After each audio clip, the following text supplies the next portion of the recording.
Daily attacks against U.S. and Iraqi security forces. Baghdad residents were greeted by a series of explosions. Car bombs, roadside bombs, and improvised explosive devices, or IEDs, are responsible for about 70% of U.S. casualties in Iraq, according to the Pentagon. So I was really lucky. I consider myself lucky.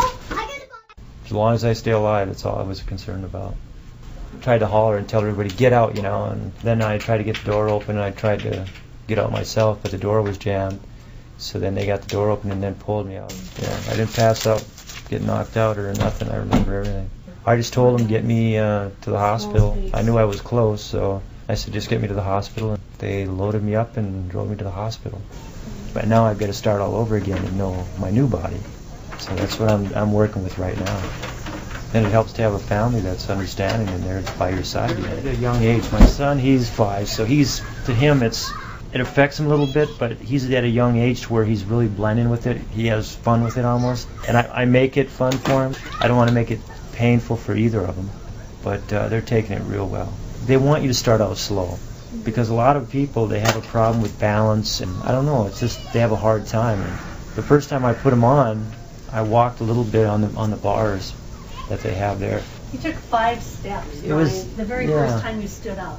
And it seemed pretty easy, so the second time I got up, I told them, I says, well, can we do this away from the bars? And I did it away from the bars, and then I just start walking. So, and they don't like that. So they don't let me have my legs. They keep them there. They do. Because I told it, and it's true, it feels just like your legs, but it feels stiff. I don't know if you can compare. He's not telling you about the pain, though. Yeah, the pain is there, but you just got to bite your tongue and go with it.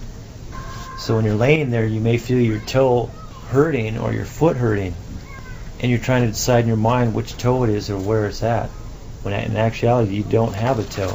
For me, it was a little bit easier because I set my mind, I think of something else. I replace my pain with another thought. So it kind of puts the pain away and the other thought in. Well, I'd be wrong by saying I don't miss them because of the accessibility. I mean, you can be able to walk and everything like that, but I'm walking now with prosthetics, but you do miss your feet because it's easier to get around.